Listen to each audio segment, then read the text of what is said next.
Some crimes are so unsettling that they leave an imprint on a community for decades. This is the story of one such crime, the horrifying murder of 19-year-old Arlis Perry. It took place inside one of Stanford University's most iconic landmarks, the Memorial Church, where what should have been a place of peace became the scene of a gruesome and ritualistic killing.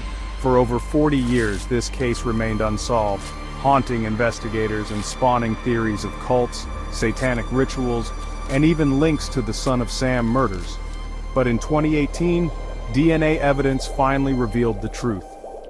This is the tragic and horrifying story of the ritualistic murder of Arlis Perry. It was the night of October 12, 1974.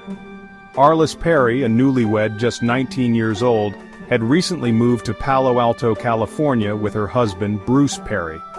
The couple had met in high school in Bismarck, North Dakota, and had only been married for about 2 months.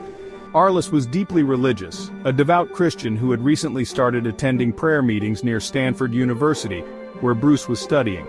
But her faith had led to some tensions in her marriage. That night, Arlis and Bruce reportedly had a minor argument about their car's tire pressure while walking near their apartment. After the disagreement, Arlis decided to take a walk to clear her mind. She told Bruce she was heading to the Stanford Memorial Church to pray, something she often did when she needed time alone. She left around 11:30 p.m. That was the last time Bruce ever saw her alive. The next morning, when Arlis hadn't returned home, Bruce became worried. He called the Stanford campus police, but they told him the church would be locked until morning. At around 5:45 a.m. on October 13th, a security guard named Stephen Blake Crawford unlocked the church doors for the day. What he found inside would shock even the most hardened detectives. Arlis Perry's lifeless body lay in front of the altar. Her murder was brutal. Her body had been posed in a disturbing manner. She had been stripped from the waist down, her blouse was torn open, and her legs had been spread apart.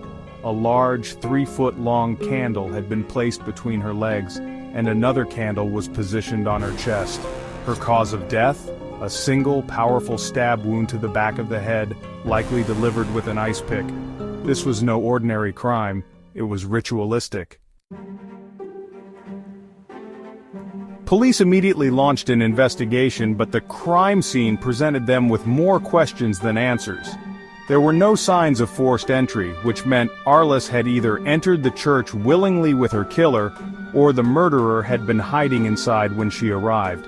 There were reports of another person inside the church that night. A witness recalled seeing a man with sandy hair wearing a blue jacket loitering near the church doors, but he was never identified. And then there was the church security guard, Stephen Crawford, the same man who discovered Arlis's body. He told police that he had locked the church doors at midnight and found them still secured when he returned in the morning, but something about his story didn't sit right. Authorities initially suspected Arlis's husband Bruce, but he was quickly ruled out when he passed a polygraph test. The case went cold, and as the years passed, theories began to emerge. In the years following the murder, various theories swirled. Some investigators believed Arlis was targeted for religious reasons.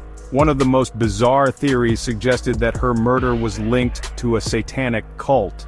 In 1979, David Berkowitz, the infamous son of Sam Killer, wrote a letter from prison claiming that Arlis's murder was connected to a cult involved in ritual sacrifices.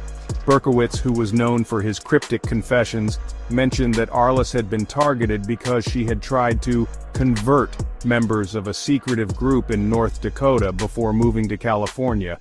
Others speculated that her killer might have been someone she encountered in her prayer groups or on the Stanford campus. But despite all the theories, the case remained unsolved for over 4 decades. Then, in 2018, 44 years after the murder, investigators finally got the breakthrough they had been waiting for. With advancements in DNA technology, police re-examined the evidence from the crime scene.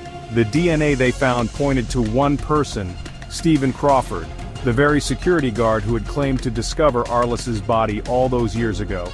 On June 28, 2018, police arrived at Crawford's home in California to arrest him for Arlis Perry's murder. But before they could take him into custody, Crawford pulled out a gun and shot himself.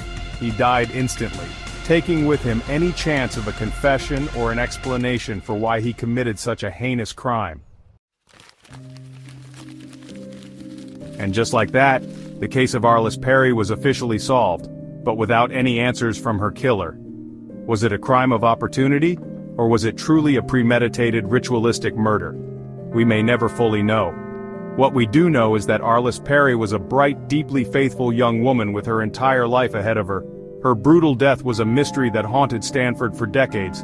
And though justice finally caught up with her murderer, the darkness surrounding that fateful night inside Memorial Church still lingers, a reminder that even in places of sanctuary, evil can lurk in the shadows. What do you think really happened to Arlis Perry? Was this a random act of violence or something more sinister? Let us know your thoughts in the comments. And if you enjoy true crime stories like this one, don't forget to like, subscribe, and hit the notification bell so you never miss an episode of True Crime Shadows of Justice. Stay safe, and always be aware of the darkness that can hide in the most unexpected places. Until next time, stay vigilant.